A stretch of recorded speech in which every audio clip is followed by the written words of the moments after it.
Ohio State's execution is critical to defeating Notre Dame in the national championship.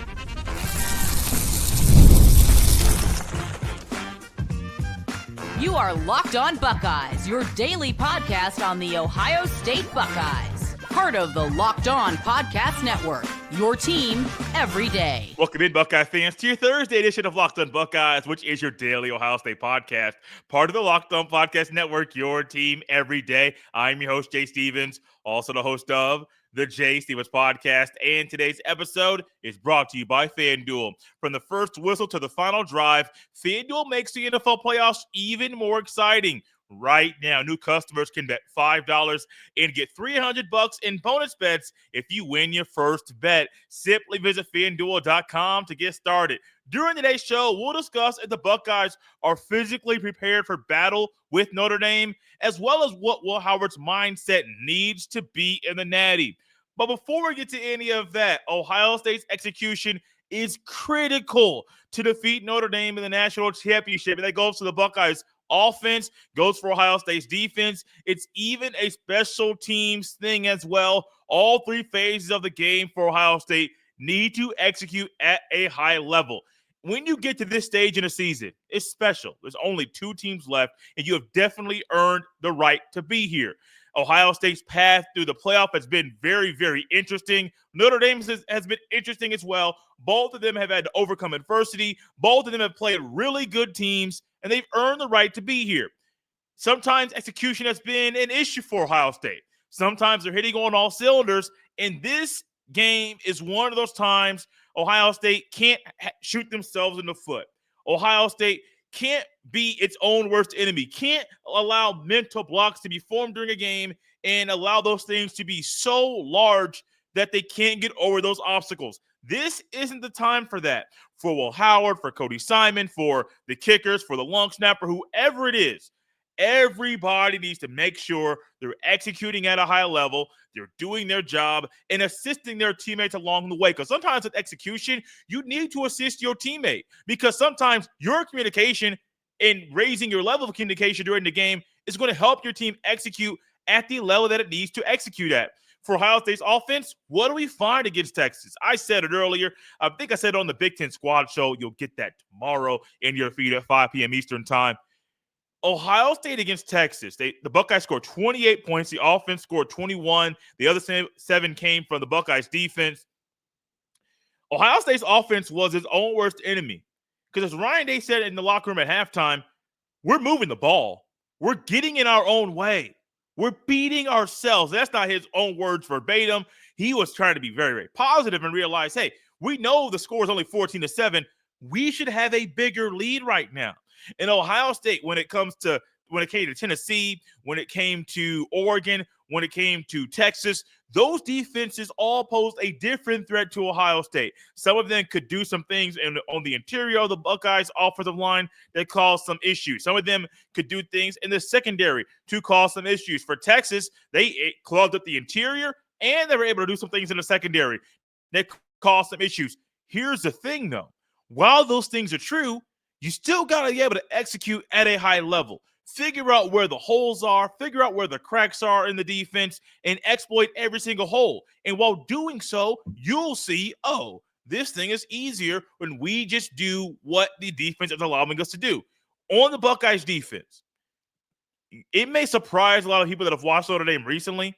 Notre Dame averages more points per game than Ohio State. You may say, Jay, look at the numbers. They're right there in front of you. Notre Dame's offense doesn't look like an offense that is going to be averaging in the upper 30s in points per game, but that's where they are for the season. This is an offense that can score. Now it's banged up. Left tackle is out. You bring in the backup left tackle. There's a guard that's questionable. I don't know if it's a left guard or the right guard, but there's a guard that's questionable. Jeremiah Love was wearing a knee brace, still planning on playing. He played against Penn State. Looked better than I thought he was going to look with that knee injury. But these are things that are going to happen. For the Buckeyes defense, there's a massive luxury. One team has Caleb Downs. There's no Caleb Downs type of player on Notre Dame's offense. So that's a massive a benefit for Ohio State right now, where Caleb Downs is more of a Troy Polamalu type of player in college football that's more of a free roamer that can look and see what's going to happen and immediately shoot the gap or immediately run down the alley to stop the ball carrier. And Caleb Downs is special. However, as special as he is, his own talent doesn't mean that the team can all of a sudden now this game when the lights are bright and you're doing different things pregame and the introductions are going to be different. You have people in the Woody Hayes Athletic Center taking videos to prepare for the event, which is a national championship. Well, there are going to be different things involved and different things asked of you. Don't allow that to deter from the one thing Ohio State's defense has done great this year, and that's communicate. Yeah, there have been some hiccups along the way. When you're playing this many games, you're expecting a hiccup here or there. But for the most part, Ohio State's defense has been communicating at an elite level. And the fact that Caleb Downs is there is great, but also you can't look past Caleb Downs without looking at Cody Simon, who I believe is a heartbeat of this team, of the defense. Yeah, Downs is great. Sawyer's great. Tuimoloau's great. Tyler Williams is great. Ty Hamilton's a run stuffer. All these guys do their own part.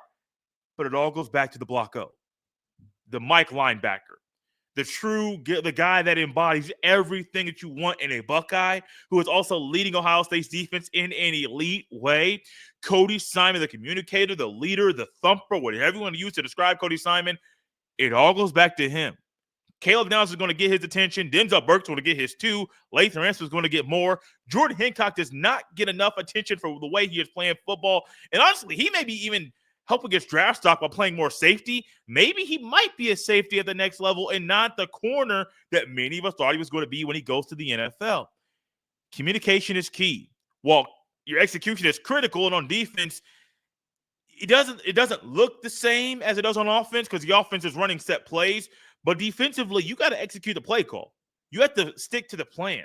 You have to make sure that everything going on is following the game plan and following everything that's needed of you on the field.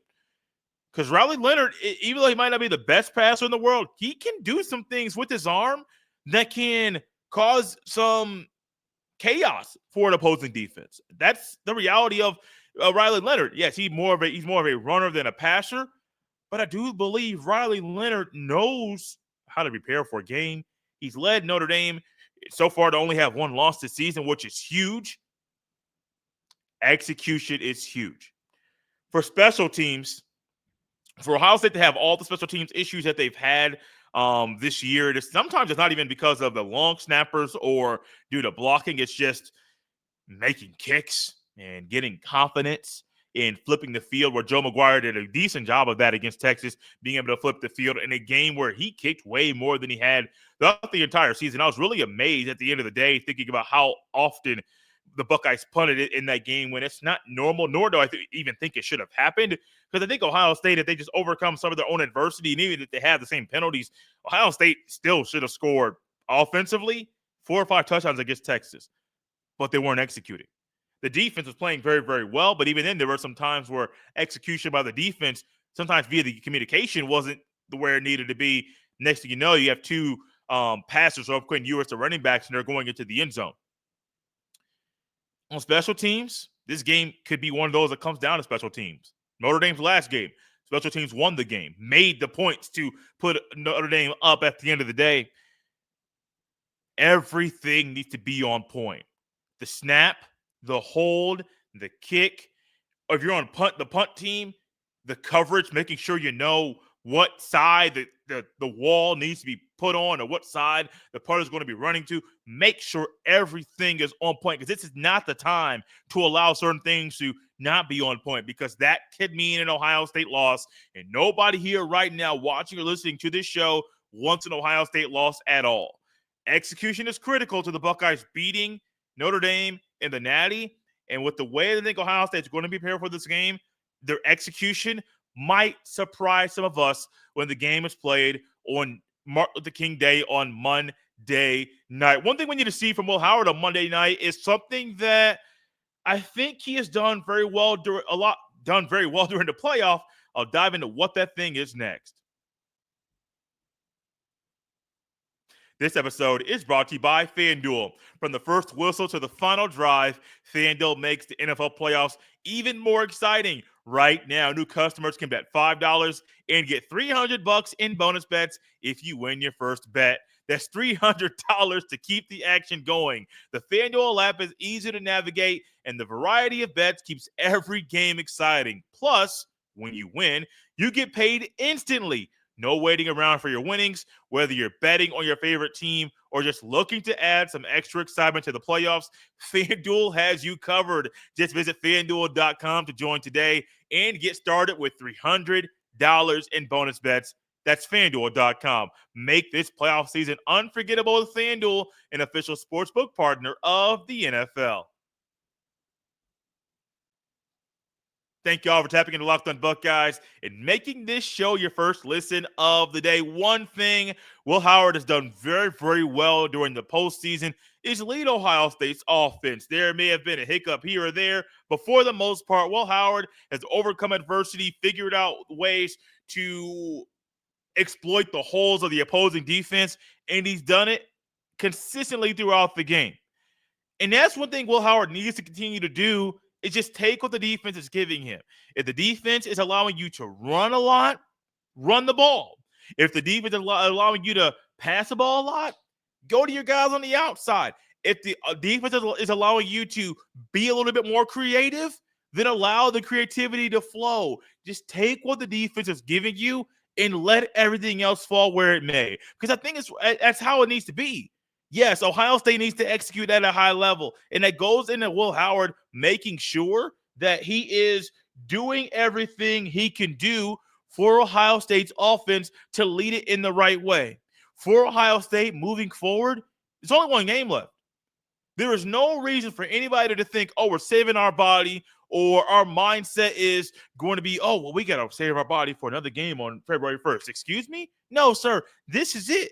And for Will Howard, I say that because this might be one of those times where the defense is allowing him to have running lanes for him to just go.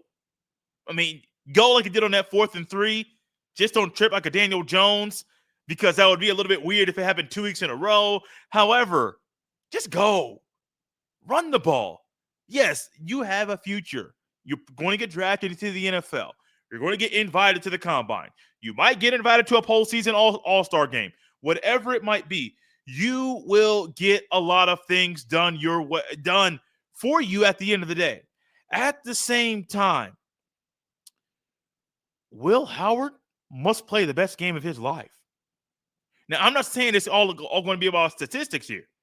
I'm not saying it's going to be Will Howard throwing for 400 passing yards or 5+ passing touchdowns and running for another 75 yards and 2 on the ground. I'm not saying that at all, because I don't think that's what the defense is going to ask him or give him to do. I don't think Marcus Freeman is going to say, well, we know this quarterback can run. He hadn't really ran yet, but all of a sudden you're just going to allow him to have all these free lanes. Just go ahead and run up and embarrass our defense on the national stage.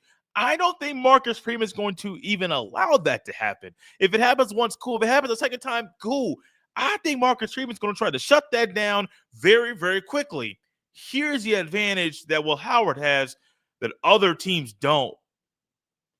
You got 2 guys in the backfield, Quinshon Judkins, Travion Henderson, that are going to get a lot of attention. They're going to get the attention of everybody on the opposite side of the ball. Just like when Caleb Downs is out there and and Riley Leonard's going to have to ID Caleb Downs on every single play, because you don't know where he's going to be. Will he be deep? Maybe. Will it be up in a triangle type set behind the linebackers, making look like a Mike linebacker? Maybe. Will it be outside on a receiver? Probably not, but maybe. You really have to ID. You got to ID Caleb Downs. You got to ID Cody Simon. You got to ID Sawyer and Williams and Sawyer and Tuibeloa. Those guys are easier to ID. You got to ID Caleb Downs every single play. And that goes for the Buckeyes. That's for Riley Leonard. For Will Howard, the opposing defense is going to have to know who's on the field. Is it number 1? Is it number 32? Where are they? Is Henderson in the slot? Who's on the outside of him? Is it Trips on the side that he's at? Who's out there with him? Is it Will Kazmarek in the middle?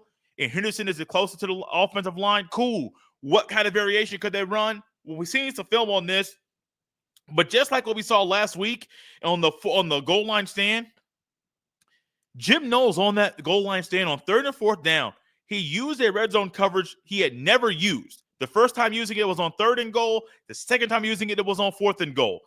3rd and goal, Jack got pressure, PBU. I don't think it would have been incomplete even if the ball was made it towards the targeted receiver. On 4th down, strip sack. Also, I think credit to the coverage, Quinn Ewers kept rolling out and kept moving to the side, not only because of Jack Sawyer's pressure, but because there was nobody open. And so when you think about the things that are going to happen in this game, some things are going to be different. Some things are going to be new. If it's new, take advantage of it. If Chip Kelly has saved some stuff for this game where he is trying to sit up here and let everyone know that Ohio State has the ability to do a lot of great things here, cool. Save your best for last. And for Will Howard, it's easy to say it here. It's very hard to do it on the field. I've been out there. I've never been on this stage. Never. My high school football career, my football career ended in high school, and it never got past the sectional championship round. That was my sophomore year. After that, we got the second round of sectionals. We got to first round of sectionals my senior year, and that was it. We never got past that round. So I can never, ever say that I was on the field for even a state championship game. But I do know this is it. Lay it all out there. This is also going to be more NFL tape for Will Howard. So as much good film he's had so far this year from various games, even maybe from a loss or two, you can see some great traits from Will Howard. Put your best tape out here on this day. NFL scouts are going to be out there. NFL executives might be out there. You might have coaches that are at home preparing for the next round of the NFL playoffs, as the divisional round of the playoffs would have been concluded by that time. All of a sudden, they're glued in on you. Hey, we got a 3rd or 4th round pick. Maybe you can move up to the 2nd round. We have our eyes on getting a quarterback. What can you do for me, Will Howard? Show me your best. Give me your best right now. And it's not about the numbers. It's about the way you're playing, your demeanor. Everybody knows he's the kind of leader you want on the NFL team. I mean, my goodness, after Jack Sawyer's strip six, if we're going to call it around here, all of a sudden, what did he do? Went over there, start punching homie in his chest. Jack Sawyer just sitting there smiling and laughing and cheesing. And Will Howard is over there punching him like he a punching bag. I love that stuff. NFL people love that stuff. Maybe they might say, no, that's more of a college thing. But what is it? It shows leadership. He's locked in. He's engaged. And when he's out there on the offensive side of the ball, he's engaged the entire time. This team right now, with Will Howard at the helm, leading his troops, it's doing some things that are very, very special. Getting to this part of the season is very, very special. And Will Howard absolutely must just take what the defense is giving you. Because if you do that, if you just take what the defense is giving you, at the end of the day, Ohio State will be holding up that national championship trophy at the end of the day. They're the more talented team. There are things that can become hurdles for them during the game. But even with those hurdles and there being some adversity that they might create on themselves, Ohio State has found, even against Texas, a team that matched up very well against Ohio State, they found ways to overcome that. And at the end of the day, what did Will Howard do? Took what the defense was giving him, and we saw what the result was at the end of the day. Is Ohio State physically ready for battle with Notre Dame in game number 16 of the season? We'll dive into that next. This message is brought to you by PrizePicks, the place to get real money sports action. With over 10 million members and billions in winnings, PrizePicks has changed the game in daily fantasy sports. Whether it's the playoffs or regular season, PrizePicks has made it easier than ever to win big while enjoying all the football action. Now it's playoff time, and there's no better way to get in on the action with PrizePicks. Here's how it works. You simply pick more or less on at least 2 players, and if your picks hit, you can win up to 1,000 times your cash. Yes, that's right. 1,000 times your money just by making a few simple picks. For me, it's all about the hot takes this season. This week on PrizePicks, I'm looking at Lamar Jackson for more than 250 passing yards and Travis Kelce for more than 70 receiving yards. It's fun to predict and easy to play. Plus, PrizePicks Flex Play, you can still double your money even if one of your picks doesn't hit.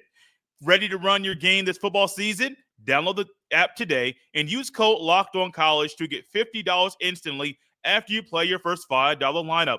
That's right, $50 just for playing. Don't wait. Take your game to the next level with PrizePicks. PrizePicks, run your game. Thank y'all for tapping into Locked On Buckeyes and making this show your first listen of the day. Is Ohio State physically prepared for battle against Notre Dame? And normally when you think about that question when it comes to the national championship, we're talking about a 4-team playoff, but this is the first time we're having a 12-team playoff, which is more of an NFL type of postseason where you're playing either 3 games or 4 games to get to the last game of the year. And for college football, even the national championship game is new. The first one was in the 98 season in 1999, and January of that year was the first college football national championship game. Before that, a lot of it was voted on via the AP. They tried to figure out something with the Bowl Coalition and the Bowl Alliance to get a national championship game, but the Rose Bowl was not included in the hierarchy of the bowl system to include the Big Ten champ and the Pac-10 champ to be in the running to be in the national championship chase at the end of the season. This is all uncharted waters, man. I mean, for as long as college football has been played, the fact that this is the first time we have a true type of playoff system in the sport, it's weird. Yeah, 4 teams is cool, but this is more of a true playoff system. And I do believe Ohio State's physically prepared for battle. Yeah, they got some injuries. Yeah, they're dinged up. Yeah, they got guys that are wearing J.J. Watt arm braces, Jack Sawyer, Cody Simon. These guys are all, maybe you call it armor, and they're prepared for war. Maybe I don't know what you wanted to describe it as, but I do realize that this is new. And I just got to give a quick shout out to Mickey Marioti, someone that I myself have been maybe too critical of or very questioning some of the things that are going on with the strength and conditioning and why are so many guys getting hurt and why this and why that. But this year, Mickey Marioti has done the job. These guys are well prepared for the 16th game in their season. Think about it. Way back, about a year ago now, these guys are in winter workouts. Mat drills. They're going through mat drills on a regular basis. In the grind of the winter workout season, all of a sudden, guys are being rewarded as Iron Buckeyes for their work during the winter workout period. Then all of a sudden, you got spring practice. All of a sudden, you got summer months. You got heavy recruiting for the coaches. All of a sudden, you got fall camp. And you have guys at the end of the day that are Iron Buckeyes there too. That's a select group of people. But you also got other players that are ready for battle that weren't Iron Buckeyes, that are showing that at the end of the day, they can play 15 or 16 games and play it at a high level. That's unheard of. I mean, when you think about what Ohio State has done so far just in this year alone, you played Oregon twice. I think they were number 2 the first time they played. I know they were top 5 the first time they played. They were the number 1 team. The second time they played, you played Tennessee, who's a playoff team. Number 9 team in the bracket. I forget where they were in regards to the final CFP rankings. I think they were top 7. You're playing Texas, who top 5, and you're playing now Notre Dame, who top 5. I mean, you're playing really, really good football teams. And for most schools around the country, they wouldn't be able to handle this physically. They physically would not be able to handle the wear and tear of on November 30th playing your arch rival in that physical battle. All of a sudden, December 21st, a few weeks later, playing a Tennessee team that's really good, a well-respected team. Then all of a sudden, on New Year's Day, about a week and a half later, you're playing Oregon, which is a travel period. You're in you're all the way on the West Coast in a Pacific time zone. It's a big deal. It's the granddaddy of them all. You have all these different bowl requirements and events that are going on. Then all of a sudden, about 10 days later, you're playing Texas in the Cotton Bowl in their own state. And all of a sudden, that's a whole different battle because that team matches up very well with you. And at the end of the day, what are you finding? Where there have been times where Buckeye players have been injured over and over and over. We don't have that this year. Emeka a year ago was hurt, dinged up throughout the year. Travion Henderson didn't play in the Cotton Bowl a year ago. He was dinged up. Mayan Williams out for the year. What else do you have? You have other players that are just – Kyle McCord a year ago was playing on a bad ankle. These guys – Lathan Ransom, now unfortunately, he's had some unfortunate injuries, but a year ago I believe he was hurt as well. Cody Simon dinged up now, still playing the football. I could go on and on from player to player to player.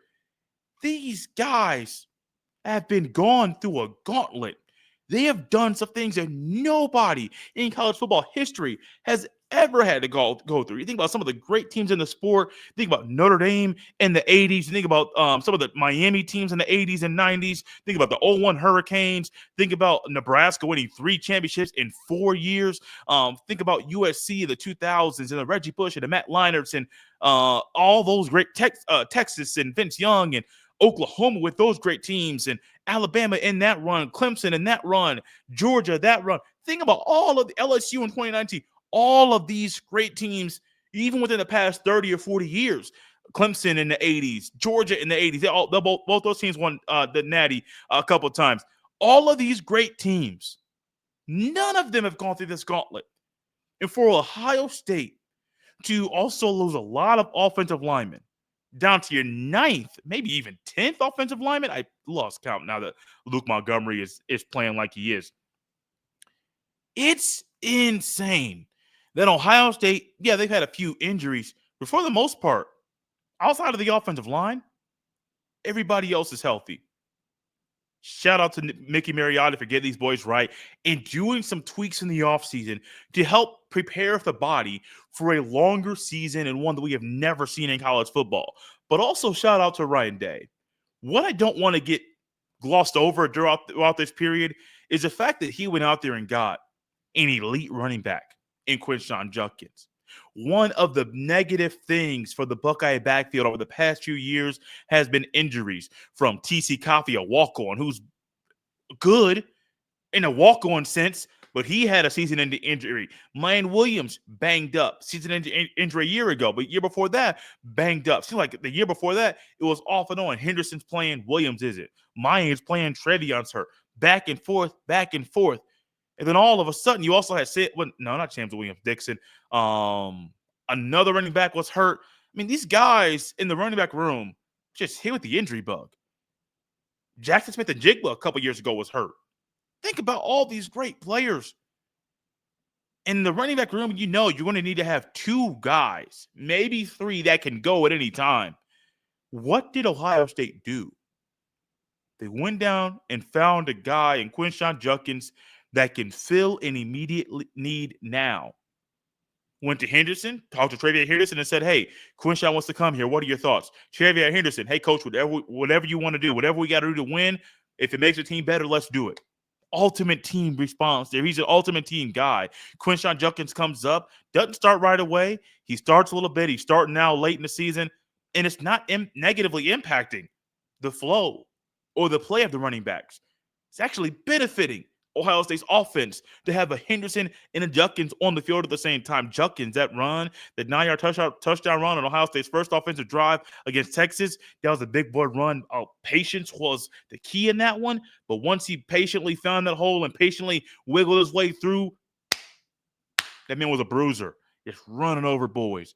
Quinshon Judkins and Henderson, their styles of play match each other. They complement each other very, very well. That's a shout out to Ryan Day. And Tony Alford, I think, was in on that one as well. Carlos Lachlan coming in, realizing these guys are in your backfield. Shout out to everybody involved.